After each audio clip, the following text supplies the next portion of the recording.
Hello students, कैसे हैं आप लोग। गुड मॉर्निंग सभी को। देखिए, आज की क्लास में हम देखेंगे इलेक्ट्रोकेमिस्ट्री। ये जितने भाग होंगे आप लोग पढ़े होंगे केमिस्ट्री में, एक चैप्टर जिसका नाम है वैद्युत रसायन, अंग्रेजी में कहते हैं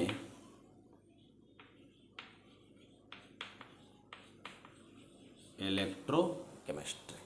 देखिए, एक चैप्टर है वैद्युत रसायन, जिसको अंग्रेजी में कहा जाता है इलेक्ट्रोकेमिस्ट्री। इलेक्ट्रोकेमिस्ट्री के बहुत सारे पार्ट्स हैं, लेकिन ये जो 8 पार्ट्स लिखे हैं ये मोस्ट इम्पॉर्टेंट पार्ट्स हैं, जिसके बिना इलेक्ट्रोकेमिस्ट्री को पढ़ना बहुत ज़्यादा डिफ़िकल्ट होता है। मैं कुछ शब्द लिखा हूँ, जिसे लिखे हैं पहला ओम का नियम। इसके बारे में आप परिचित हैं, केमिस्ट्री में कम, लेकिन फिजिक्स में इसके बारे में आप काफ़ी ज़्यादा परिचित हैं। पहला है ओम का नियम, ओम्स लॉ। दूसरा है प्रतिरोध, जिसको अंग्रेजी में कहते हैं रेसिस्टेंस। तीसरा है चालकत्व, जिसको अंग्रेजी में कहते हैं कंडक्टेंस। चौथा है विशिष्ट प्रतिरोध, अंग्रेजी में कहते हैं स्पेसिफिक रेसिस्टेंस। और पांचवा है विशिष्ट चालकत्व, अंग्रेजी में कहते हैं स्पेसिफिक कंडक्टेंस। और 6 नंबर पर है सेल नियतांक, जिसको अंग्रेजी में कहते हैं सेल कांस्टेंट। और 7 नंबर में है मोलर चालकत्व, अंग्रेजी में कहते हैं मोलर कंडक्टेंस। और 8 नंबर में है तुल्यांकी चालकत्व, इक्विवेलेंट कंडक्टेंस। ये 8 टॉपिक जो है इलेक्ट्रोकेमिस्ट्री के लिए मोस्ट इम्पॉर्टेंट टॉपिक होते हैं, जिसके बिना ये सब पर क्वेश्चन बनाना संभव नहीं है। यहाँ से यहाँ तक आप फिजिक्स में भी देखिएगा, 1 to 6 टॉपिक को फिजिक्स में भी आप देख सकते हैं, लेकिन 7 और 8 टॉपिक जो है सिर्फ केमिस्ट्री में नज़र आएगा। और यही दोनों टॉपिक को डील करने के लिए ये 6 टॉपिक को हमने लिखा है। और नहीं तो ये फिजिक्स में पढ़ना होता है, लेकिन आप पढ़ें कि नहीं पढ़ें वो आप समझें। लेकिन ये 6 टॉपिक के साथ एक टोटल टॉपिक को मैं डीलिंग दूंगा। आप कॉपी कलम लेकर साथ में बैठ जाइए और ये 7-8 टॉपिक को आप ध्यान से देखिएगा, केयर करके देखिएगा, कहीं से भी कोई प्रॉब्लम नहीं होगा। आराम से देखिएगा। कॉपी कलम लिखने के कारण इसलिए है कि मैं सारी बात बोर्ड पर नहीं लिख सकता हूँ, मैं उतना ही लिखूँगा जितना आप समझ सकते हैं। बाकी जो इसका डिफिनीसन होगा वो सारा मैं बोल दूँगा। आप कॉपी कलम ले लीजिए, तब तक मैं इसे मिटा ले रहा हूँ।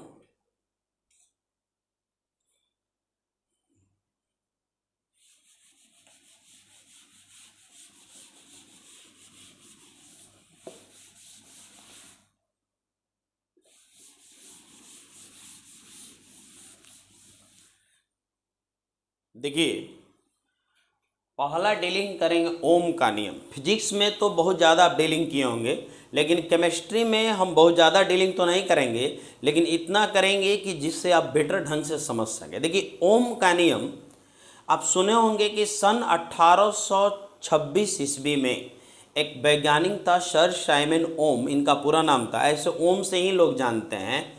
ओम ने किसी चालक के विभवांतर, गौर करिएगा, ध्यान से सुनिएगा, कि सन 1826 ईस्वी में सर साइमन ओम ने चालक के विभवांतर और चालक में प्रवाहित धारा में संबंध स्थापित करने के लिए एक नियम का अवलोकन किया, जिसे उन्हीं के नाम के सम्मान में ओम का नियम कहा जाता है।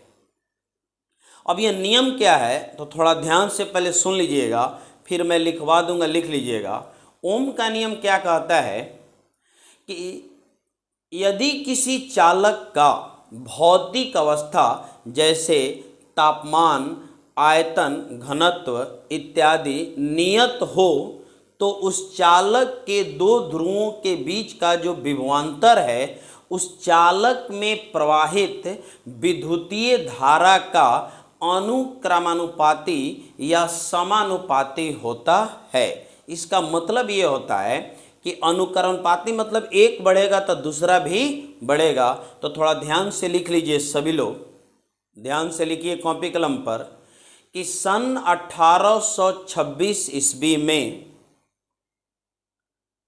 सर साइमन ओम नामक वैज्ञानिक ने किसी चालक के दो ध्रुवों के बीच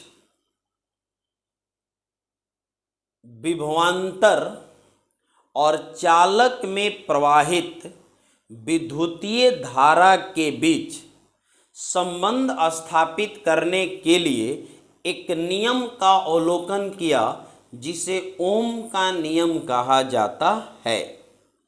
यह नियम क्या है, ध्यान से सुन लीजिए, लिख भी लीजिएगा, वीडियो को रोक रोक के लिख सकते हैं। ध्यान से मैं बोल दे रहा हूं कि यदि किसी चालक की भौतिक अवस्था जैसे आयतन, घनत्व, तापमान इत्यादि नियत हो तो उस चालक के दो ध्रुवों के बीच का विभवांतर उस चालक में प्रवाहित विद्युतीय धारा का अनुक्रमानुपाती या समानुपाती होता है। अब बोर्ड पर देखिए, जैसे क्या है, यहाँ लिख रहे हैं कि माना कि चालक के दो ध्रुवों के बीच का विभवांतर भी वोल्ट्स है। ध्यान से, चालक के दो ध्रुवों के बीच का विभवांतर क्या है, भी वोल्ट्स है। और दूसरा में है क्या कि चालक में प्रवाहित विद्युतीय धारा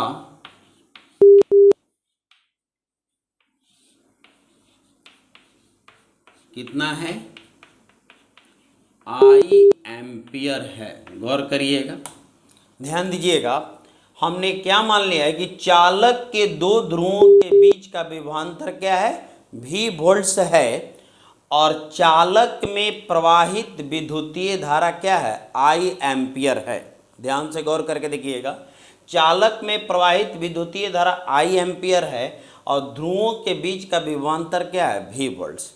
अब यहाँ लिखाएगा क्या, ध्यान से, ओम के नियम से,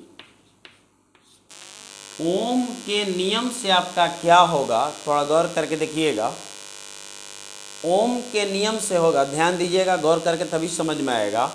ओम के नियम से आपका क्या होगा कि जो भी होगा वह अनुक्रमानुपाती या समानुपाती क्या होगा, आई।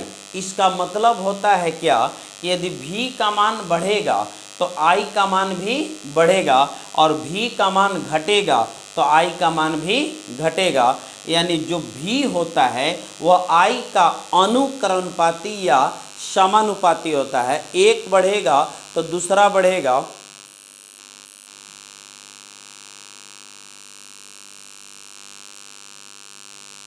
एक बढ़ेगा तो दूसरा बढ़ेगा, और एक घटेगा तो दूसरा घटेगा।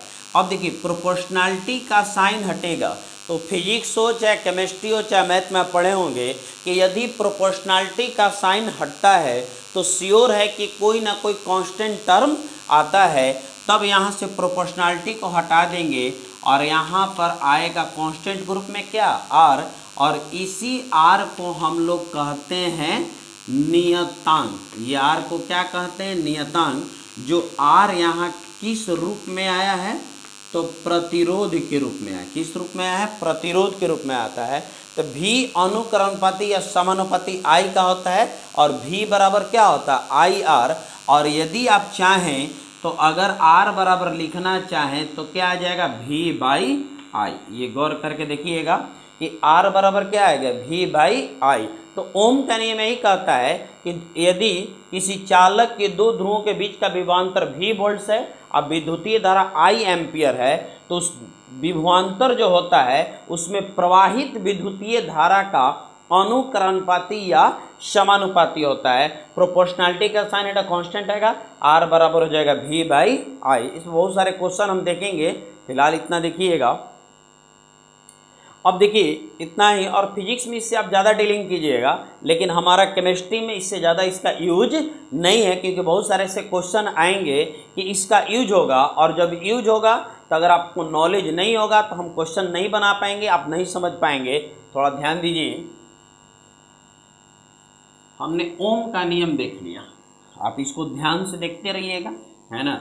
ओम का नियम के बाद अब आगे हम देखेंगे, देखिए क्या दूसरा नंबर पर दिखाई दे रहा होगा। देखिए दूसरा नंबर है क्या, दूसरा नंबर है प्रतिरोध।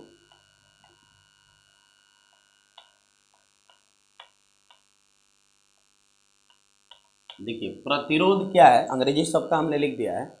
देखिए प्रतिरोध में बहुत सारे डिफिनीशन दिए गए हैं, लेकिन प्रतिरोध का रियल डिफिनीशन क्या होता है सुन लीजिए। पहले एक बात को समझिए, जैसे आप रोड पर चलते हैं और रोड पर चलते हैं, अगर हाईवे पर चलते हैं तो कोई ब्रेकर नहीं रहता, गाड़ी स्पीडली चलता है। इमेजिन कीजिए अगर गाड़ी 100 की स्पीड में चल रहा है और चलते चलते अचानक रोड खराब मिल जाए या कहीं ब्रेकर आ जाए, तो जो आपका 100 का स्पीड है वह धीरे धीरे डाउन होते होते 10, 20, 0 तक भी आ सकता है, गाड़ी रुक भी सकता है। तो कहने का मतलब है क्या कि जब रोड पर आप चल रहे थे तो गाड़ी बहुत तेजी से चल रहा था और अचानक अवरोध उत्पन्न हो गया, रुकावट आ गया। उसी रुकावट को हम लोग साइंस के भाषा में, इलेक्ट्रोकेमिस्ट्री के भाषा में क्या कहते हैं, प्रतिरोध, जिसको अंग्रेजी में रेसिस्टेंस कहा जाता है। तो थोड़ा ध्यान दीजिएगा, किसी चालक का वह दोष, ध्यान दीजिएगा, लिख लीजिएगा आप लोग, किसी चालक का वह दोष जो चालक में प्रवाहित विद्युतीय धारा में अवरोध उत्पन्न करता है, विरोध उत्पन्न करता है, उसे ही प्रतिरोध कहा जाता है। या सिंपल भाषा में ये भी कह सकते हैं क्या, देखिए अभी हमने तुरंत बताया है कि R बराबर क्या होता है V/I। तो R बराबर V/I होता है, तो गौर करिएगा कि किसी चालक के दो ध्रुवों के बीच का विभवांतर का प्रति इकाई प्रवाहित विद्युतीय धारा उस चालक का प्रतिरोध कहलाता है। फिर से सुनिए, डिफिनीशन लिखना काफी आसान होता है कि किसी चालक के दो ध्रुवों के बीच का विभवांतर, उसमें प्रवाहित विद्युतीय धारा, दो ध्रुवों के बीच का विभवांतर का प्रति इकाई उसमें प्रवाहित विद्युतीय धारा I एम्पियर के बराबर होता है। That's will. अब देखिए अगर इसकी मात्रक की बात करें, इसका मात्रक का अगर बात करें तो देखिए R का तो ऐसे मात्रक क्या होता है, ओम। आप पढ़े होंगे R का मात्रक क्या होता है, ओम होता है, या आप ओमेगा भी लिख सकते हैं, या अगर आपको लिखना है तो आप वोल्ट एम्पियर का इनवर्स भी लिख सकते हैं। क्यों? क्योंकि देखिए ऊपर में होगा वोल्ट और नीचे में क्या होगा, एम्पियर, और कोई टर्म नीचे का ऊपर जाता है तो उसका टर्म इनवर्स में हो जाता है। तो इसका मात्रक आप 3 लिख सकते हैं, ओम जो साइंटिस्ट के नेम पर है, या ओमेगा जिसको ओम ही कहा जाता है, और एक होता है वोल्ट एम्पियर का इनवर्स, दैट्स विल बी। तब प्रतिरोध, तो प्रतिरोध कुछ भी नहीं होता है, प्रतिरोध एक ऐसा गुण होता है या एक ऐसा दोष है जो चालक में प्रवाहित विद्युतीय धारा में अवरोध उत्पन्न करता है। जैसे अगर लोहा की बात की जाए तो उसका प्रतिरोध ज़्यादा होता है एल्युमिनियम के तुलना में, और एल्युमिनियम के तुलना में उसका प्रतिरोध, एल्युमिनियम का प्रतिरोध ज़्यादा होता है तांबा के तुलना में, और 0 प्रतिरोध होता है सोने का। तो प्रतिरोध हर धातु का एक अलग अलग गुण होता है, और जिसका जितना ही प्रतिरोध होगा उसमें प्रवाहित विद्युतीय धारा का वैल्यू उतना ही कम होगा। तो ध्यान से देखिएगा, प्रतिरोध जिसको सूचित किया जाता है R से, और ये एक मात्रक होता है। तीसरा नंबर में है आपका क्या, तीसरा नंबर में है चालकत्व, है ना। जिसको अंग्रेजी में कंडक्टेंस कहा जाता है। आप लोग पढ़े होंगे चालकत्व क्या है। तो चालकत्व किसी चालक के प्रतिरोध का व्युत्क्रम, व्युत्क्रम मतलब क्या होता है, उल्टा, विलोम, किसी चालक के प्रतिरोध का जो व्युत्क्रम होता है उसी को चालकत्व कहा जाता है। और इस चालकत्व को सूचित किया जाता है, ध्यान से देखिएगा कि चालकत्व को सूचित करने का दो टर्म है, सी या कैपिटल जी से सूचित किया जाता है। और आपके नॉलेज में होगा क्या बाबू, ध्यान से देखिएगा, आपके नॉलेज में होगा कि प्रतिरोध को सूचित किया जाता है किस चीज से, आर से, प्रतिरोध को आर से, और चालकत्व को सी या जी से, और प्रतिरोध को आर से। और इस प्रकार सी बराबर हो जाएगा क्या, 1/r। सी बराबर क्या होगा, 1/r, क्योंकि r का उल्टा क्या होगा, 1/r। तो किसी चालक के प्रतिरोध का जो व्युत्क्रम होता है उसी को चालकत्व कहा जाता है। पॉइंट थोड़ा ध्यान दीजिएगा कि c बराबर, ध्यान दीजिएगा सभी लोग कि c बराबर 1/r है, तो r बराबर हम v/i भी लिख सकते हैं ना, एकदम लिख सकते हैं कि r बराबर क्या लिख देंगे, v/i। और जब v/i लिखेंगे तो ये i पलट कर ऊपर जा सकता है, तो c बराबर एक और फॉर्मूला आपका मिल जाएगा क्या, ध्यान दीजिएगा कि c बराबर एक और फॉर्मूला मिल जाएगा क्या, i/v। c बराबर क्या मिल जाएगा, i/v। तो c बराबर 1/r और r बराबर v/i, i ऊपर गया तो c इक्वल टू i/v। अब डिफिनीशन थोड़ा फिर से सुन लीजिएगा कि किसी चालक के प्रतिरोध का जो व्युत्क्रम होता है उसी को चालकत्व कहा जाता है, या किसी चालक में प्रवाहित विद्युतीय धारा का प्रति इकाई दो ध्रुवों के बीच का विभवांतर वोल्ट में उस चालक का क्या कहलाता है, चालकत्व कहलाता है। और यदि इसका मात्रक का बात देखा जाए, ध्यान दीजिएगा, मात्रक सबसे इंपॉर्टेंट टर्म, इसका मात्रक देखा जाए तो देखिए c बराबर 1/r है, तो आप जानते हैं कि r का मात्रक ओम होता है ना, दिखाई दे रहा है सबको, r का मात्रक क्या होता है, ओम होता है। अगर ओम ऊपर जाएगा तो क्या बनेगा, ओम का इनवर्स, ओम ऊपर जाएगा तो क्या बनेगा, ओम का इनवर्स बनेगा। अब देखिए ओम इनवर्स लिखिए, या आप इसको लिख सकते हैं क्या, मोह, क्या लिख सकते हैं, मोह भी लिखा जाता है, या आप इसे ओमेगा इनवर्स भी लिख सकते हैं, या आप इसे साइमेन भी लिख सकते हैं, है ना, या आप इसे एस भी लिख सकते हैं, या आप देखिए, या ऊपर में क्या है एम्पियर और नीचे क्या है वोल्ट, तो आप इसे लिख सकते हैं क्या, तो एम्पियर अब वोल्ट का इनवर्स, नजर आ रहा है ना, हाँ बहुत बढ़िया। तो देखिए c बराबर होता है 1/r, तो r का मात्रक क्या है, ओम, तो इसे ओम इनवर्स या मोहो या ओमेगा इनवर्स या साइमेन या एस या एम्पियर वोल्ट का इनवर्स मात्रक हो सकता है, क्योंकि चालकत्व जो होता है वह प्रतिरोध के व्युत्क्रम के बराबर होता है। तो आपने प्रतिरोध भी देखा, चालकत्व भी देखा, और इसके पहले आपने ओम का नियम देखा था। अगला पॉइंट देखिए,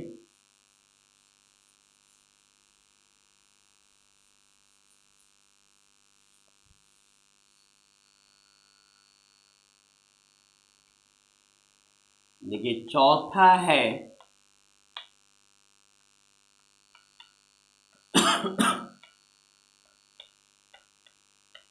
विशिष्ट प्रतिरोध।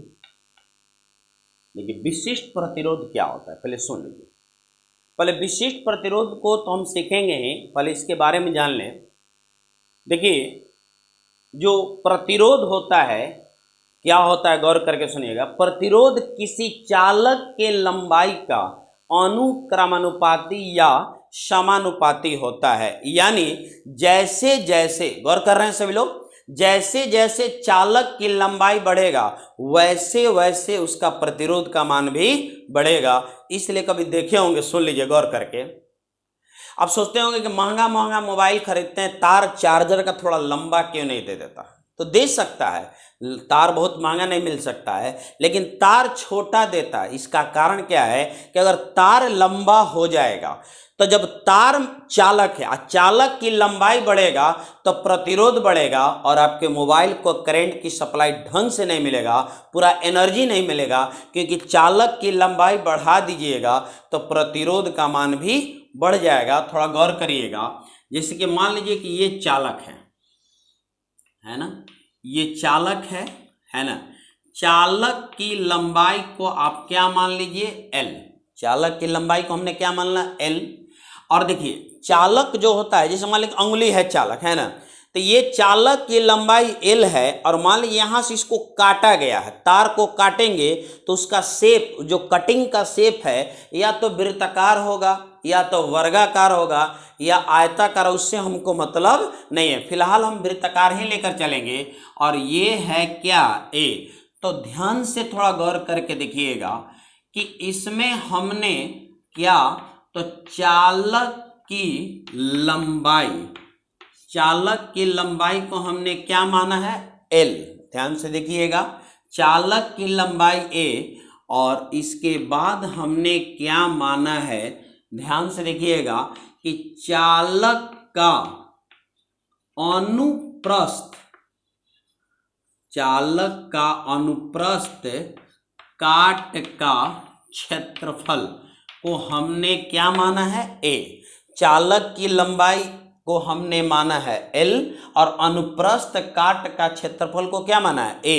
और आप अच्छी तरह जानते हैं कि जो चालक का प्रतिरोध होता है वह होता है क्या R।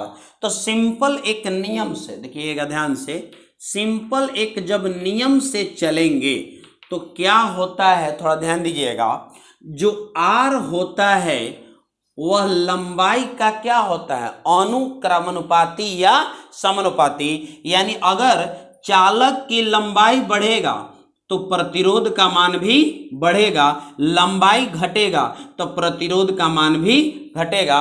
इसलिए आपके मोबाइल का चार्जर या लैपटॉप का चार्जर या आप देखोगे इन्वर्टर बैटरी का कनेक्शन का वायर छोटा देता है। छोटा देने का पीछे कॉन्सेप्ट ये है कि चालक की लंबाई कम होगा तो प्रतिरोध भी कम होगा, जिससे विद्युतीय ऊर्जा की सप्लाई ढंग से होगी। तो R अनुक्रमानुपाती या समानुपाती क्या होता है L। अगला है क्या, ध्यान से देखिएगा कि R व्युत्क्रमानुपाती होता है अनुप्रस्थ काट क्षेत्रफल का। व्युत्क्रमानुपाती मतलब क्या होता है कि यदि अनुप्रस्थ काट का क्षेत्रफल यानी चालक की मोटाई बढ़ेगी तो प्रतिरोध का मान घटेगा और इसकी मोटाई घटेगी तो प्रतिरोध का मान क्या होगा, बढ़ेगा। आप जैसे देखे होंगे कि जब तार दूर ले जाना होता है या मेन सप्लाई का जो तार होता है उसको मोटा लिया जाता है, लेकिन देखे होंगे फ्यूज के लिए तार पतला लिया जाता है ना। पतला लेने के पीछे कारण क्या है कि अगर तार पतला होगा तो प्रतिरोध का मान ज़्यादा होगा, अगर हाई वोल्टेज करंट सप्लाई होगा तो वह एनर्जी को एब्जॉर्ब करेगा और वह जल जाएगा, जिससे आपके जितने भी इलेक्ट्रिकल डिवाइस हैं वे जलने से, बर्बाद होने से बच जाते हैं। तो ध्यान दीजिएगा, तार जितना ही मोटा होगा उसका प्रतिरोध उतना ही कम होगा और तार जितना ही पतला होगा उसका प्रतिरोध का मान उतना ही क्या होगा, ज्यादा होगा। तो प्रतिरोध लंबाई का अनुक्रमानुपाती या समानुपाती और प्रतिरोध अनुप्रस्थ काट क्षेत्रफल का क्या होता है, व्युत्क्रमानुपाती। अब ध्यान दीजिएगा, इसको मान लीजिए समीकरण कितना 1 और इसे मान लीजिए समीकरण कितना 2। अब यहाँ लिखाएगा, हम नहीं दिख रहे हैं तो कोई बात नहीं, आप देखिएगा कि समीकरण 1 एवं किससे 2 से, समीकरण 1 और 2 से। तो देखिए दोनों का LHS बराबर है ना, तो LHS बराबर है तो दोनों के बदले क्या लेंगे R। और देखिए ये L और ये 1/A है तो अनुक्रमानुपाती या समानुपाती हो जाएगा क्या, L/A। R अनुक्रमानुपाती समानुपाती क्या हो जाएगा, L/A। अब ये प्रोपोर्शनैलिटी का साइन हटेगा तो कोई ना कोई कांस्टेंट आता है, तब यहाँ से प्रोपोर्शनैलिटी का साइन हटेगा और ये R आएगा। तो ध्यान दीजिएगा, R बराबर इसे कहते हैं रो L/A, जहाँ रो को कहा जाता है नियतांक और यही रो हमारा कहलाता है क्या, विशिष्ट प्रतिरोध। आर को क्या, इसी रो को हम क्या कहते हैं, विशिष्ट प्रतिरोध, स्पेसिफिक रेसिस्टेंस। अब देखिए अगर आप क्रॉस, दिखाई दे रहा है ना यहाँ पर, अगर क्रॉस गुणा कीजिएगा तो आर ए बराबर आ जाएगा क्या, रो एल। तो बताइए कि रो बराबर आपका क्या आ जाएगा, आर ए बटा एल। ध्यान दीजिएगा कि रो बराबर क्या हो गया, आर ए बाई एल। यहाँ चमक रहा है तो मैं फिर से यहाँ लिख दे रहा हूं कि रो बराबर होता है क्या, आर ए बाई एल। अब यहाँ विशिष्ट प्रतिरोध का फॉर्मूला आ गया आर ए बाई एल, जहां आर है प्रतिरोध, ए क्या है, चालक के अनुप्रस्थ काट का क्षेत्रफल, और एल क्या है, लंबाई। अब विशिष्ट प्रतिरोध का क्या डिफिनीशन होगा, थोड़ा गौर करेंगे कि किसी चालक के प्रतिरोध एवं अनुप्रस्थ काट क्षेत्रफल के गुणनफल का प्रति इकाई चालक की लंबाई उस चालक का विशिष्ट प्रतिरोध कहलाता है। फिर से एक बार रिपीट कर रहे हैं, ऐसा आप रिपीट कर सकते हैं पीछे करके, लेकिन मैं फिर से बोल दे रहा हूं, ध्यान सुनिएगा कि किसी चालक के प्रतिरोध एवं उस चालक के अनुप्रस्थ काट क्षेत्रफल के गुणनफल का प्रति इकाई चालक की जो लंबाई होती है उसी को हम लोग कहते हैं क्या, विशिष्ट प्रतिरोध, जिसको सूचित किया जाता है किस चीज से, रो से। अब देखिए इस रो का मात्रक क्या होगा, देखिए मैं मात्रक यहां डील कर रहा हूं, है ना। तो देखिए मात्रक, जैसे रो बराबर क्या है, आर ए बाई एल। तो बताइए आर का मात्रक तो ओमेगा होगा, ओम होगा, एरिया होगा क्या, सेंटीमीटर एक्सवायर, और लंबाई होगा क्या, सेंटीमीटर। अब बताइए सेंटीमीटर सेंटीमीटर कटेगा तो यहां पर आ जाएगा ओम सेंटीमीटर। इत्तेफाक से अगर कभी मीटर रहेगा तो घबराने की बात नहीं है, उसके जगह पर क्या आ जाएगा, ओम मीटर। इसी को कहा जाता है विशिष्ट प्रतिरोध। और आप फॉर्मूला याद रखिएगा कि विशिष्ट प्रतिरोध रो बराबर होता है आर ए बाई एल, जहां आर होता है प्रतिरोध, ए होता है अनुप्रस्थ काट का क्षेत्रफल, और एल होता है चालक की लंबाई। ठीक है, ये रहा विशिष्ट प्रतिरोध। अब देखिए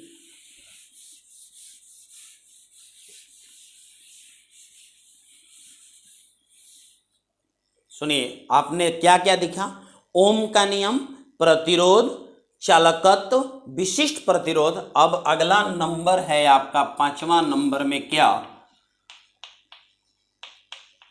5वां नंबर में है विशिष्ट चालकत्व। 5वां नंबर में क्या है, विशिष्ट चालकत्व। अब थोड़ा गौर कीजिएगा, जैसे देखिए इसको याद करने का तरीका है, जैसे चालकत्व का आपने पढ़ा है क्या, कि किसी चालक के प्रतिरोध का व्युत्क्रम चालकत्व कहलाता है। ये पढ़ा आपने ना, किसी चालक के प्रतिरोध का व्युत्क्रम चालकत्व कहलाता है। तो विशिष्ट चालकत्व की चर्चा करना है तो इसमें विशिष्ट लग गया, तो प्रतिरोध में भी विशिष्ट लगाकर उसका व्युत्क्रम कर देंगे। तो ध्यान से सुन लीजिएगा कि किसी चालक के विशिष्ट प्रतिरोध का जो व्युत्क्रम होता है उसी को विशिष्ट चालकत्व कहा जाता है।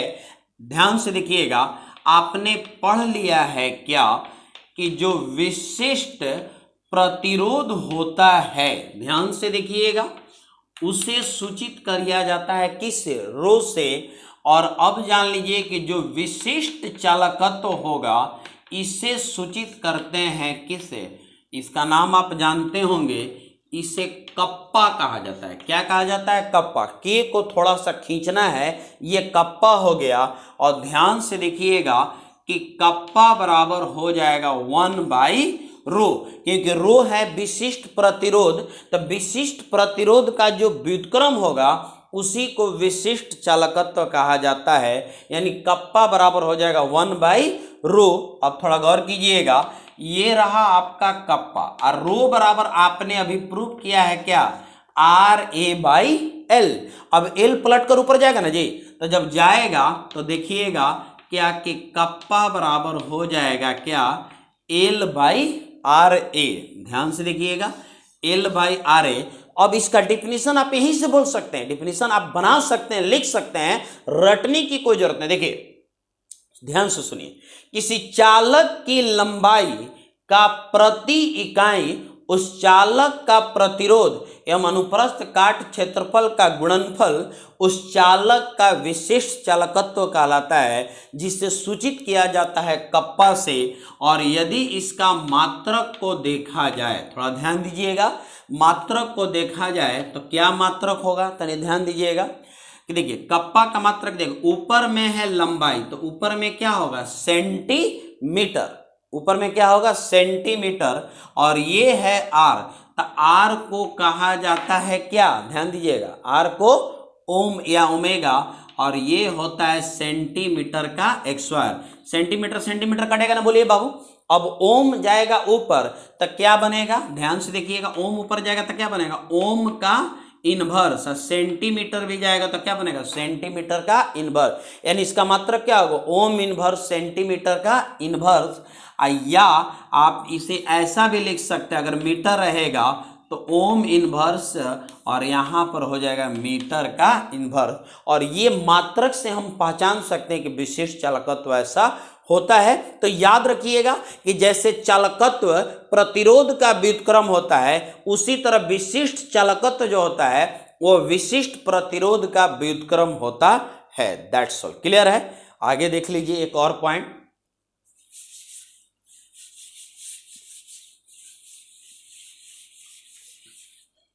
ध्यान से 6 नंबर में है आपका क्या सेल नियतांक, सेल नियतांक जिसको अंग्रेजी में सेल कांस्टेंट कहा जाता है, इसे सूचित किया जाता है किससे, जी स्टार से, है ना। देखिए सेल नियतांक क्या होता है कि किसी चालक की लंबाई और उस चालक के अनुप्रस्थ काट क्षेत्रफल का क्या पॉइंट होता है, ध्यान से सुनिएगा, इसी का रिलेशन होता है कि किसी चालक की लंबाई का प्रति इकाई उस चालक का अनुप्रस्थ काट का क्षेत्रफल उस चालक का सेल नियतांक कहलाता है। जी स्टार बराबर होता है एल बाई ए, देख रहे हैं ना, जी स्टार बराबर क्या होता है एल बाई ए, जहां एल होता है क्या चालक की लंबाई और ए होता है उसका अनुप्रस्थ काट का क्षेत्रफल, यानी किसी चालक की लंबाई और उस चालक के अनुप्रस्थ काट क्षेत्रफल का, या उसको अनुपात भी बोल सकते हैं, या किसी चालक की लंबाई का प्रति इकाई अनुप्रस्थ काट का जो क्षेत्रफल होता है उसी का नाम होता है क्या सेल नियतांक, जिसे सूचित किया जाता है जी स्टार द्वारा। और यदि इसका मात्रक का टर्म देखिएगा तो थोड़ा ध्यान दीजिएगा, सिंपल सी बात है, जी स्टार का मात्रक ऊपर में लंबाई है तो क्या होगा सेंटीमीटर और नीचे होगा सेंटीमीटर का स्क्वायर, ये कट जाएगा तो इसका मात्रक आ जाएगा सेंटीमीटर का इनवर्स, या अगर मीटर रहेगा तो क्या बनेगा मीटर का इनवर्स, ये इसका मात्रक सेंटीमीटर इनवर्स या मीटर का इनवर्स। पॉइंट देखिएगा थोड़ा, इस पर हम और प्रूव कर रहे हैं, जैसे सुन लीजिएगा, आपने पढ़ा है कि रो बराबर होता है आर ए बाई एल, पढ़ा है ना, रो बराबर क्या होता है आर ए बाई एल। अब सोचिए थोड़ा ध्यान से, रो ये आर है, अगर ए को नीचे लाएंगे तो ये एल बाई ए का टर्म बनेगा ना, क्योंकि ए फिर पलट कर ऊपर जाएगा, ये मैथमेटिक्स कंडीशन है, ध्यान से देखिएगा, आर ए बाई एल है और फिर ए को नीचे ला देंगे तो एल बाई, क्योंकि पलट कर फिर वही टर्म आ जाएगा, और तब यहां से आपको जाना पहचाना आर हो गया, और एल बाई ए बराबर क्या हो जाएगा जी स्टार, यानी एल बाई ए क्या हो जाएगा सेल नियतांक। क्रॉस मल्टीप्लीकेशन कीजिएगा तो रो इंटू जी स्टार बराबर क्या आ जाएगा आर, और यहां से जी स्टार बराबर मिलेगा एक न्यू फॉर्मूला क्या आर बाई रो। ध्यान से देखिएगा, ऐसा बहुत सारे क्वेश्चन बनेंगे कि सेल नियतांक जो हो गया प्रतिरोध और विशिष्ट प्रतिरोध का अनुपात का टर्म हो गया, ध्यान से देखिए आर बाई क्या मिला रो, और अगला टर्म है कि आपने पढ़ा होगा क्या कि कप्पा बराबर होता है एल बाई आर ए, है ना, तो कप्पा बराबर एल बाई आर ए है, तो यहां हो जाएगा कप्पा, अब एल बाई आर ए को मन करेगा तो 1 बाई आर, देख रहे हैं सभी लोग, इंटू एल बाई ए लिख सकते हैं ना, बोलिए लिख सकते हैं, तो यहां से ये हो गया क्या कप्पा, और 1/r बराबर क्या हो जाएगा c। ये आपका चालकत्व हो गया क्योंकि प्रतिरोध का व्युत्क्रम का टर्म है। और L/A बराबर क्या हो गया G स्टार। और फाइनली ध्यान से देखिएगा कि फाइनली आपका G स्टार बराबर क्या मिल जाएगा, G स्टार बराबर आपका आ जाएगा कप्पा बटा में C, है ना। यानी यहाँ G स्टार बराबर आ गया R/ρ और यहाँ G स्टार नहीं दिख रहा हो तो मैं यहाँ लिख दे रहा हूँ, G स्टार बराबर आ गया क्या कप्पा बाई में C, देख रहा है ना ये। तो G स्टार बराबर R/ρ भी होता है और G स्टार बराबर कप्पा बाई C, जहाँ कप्पा है विशिष्ट चालकत्व और C है आपका क्या चालकत्व, और G स्टार बराबर L/A। यानी ये 6 टर्म कंप्लीट हो गया आपका। पहला है ओम का नियम, दूसरा है चालकत्व, दूसरा प्रतिरोध, तीसरा चालकत्व, विशिष्ट प्रतिरोध, विशिष्ट चालकत्व, और एक आपने देखा सेल नियतांक। तो खासकर ये वीडियो उन लोगों के लिए बनाया गया है जो अभी एग्जाम दे रहे हैं, लेकिन एग्जाम के बाद वो एग्जाम देने के कारण उनका क्लास गैपिंग हो रहा है। तो दशहरा की छुट्टी के पहले मैंने इस सारे टर्म को लिखवा के छोड़ा था, ठीक है। अब दशहरा के बाद ये सारे टॉपिक पढ़ाए हैं, तो अगर आपका क्लास छूटा तो इसको ध्यान से देख लीजिएगा, किसी से फेयर की कॉपी मांगकर उतार भी लीजिएगा और पूरी बात को सुन लीजिएगा, समझ में आ जाएगा। और हो सके तो इसको ध्यान से देखिएगा, भगा भगा के देखिएगा तो कोई फायदा नहीं होगा, ठीक है। तो आप इसको समझिएगा। अगले क्लास में हम अगला सीरीज में इसका मोलर चालकत्व और तुल्यांकी चालकत्व को डिफाइन करेंगे और इस पर न्यूमेरिकल क्वेश्चन भी बनाएंगे, ठीक है। तब तक के लिए आप लोग इसको उतार लीजिएगा, पढ़िएगा। थैंक यू, मिलते हैं अगले पॉइंट में, अगला टर्म देखेंगे, ठीक है। Thank you.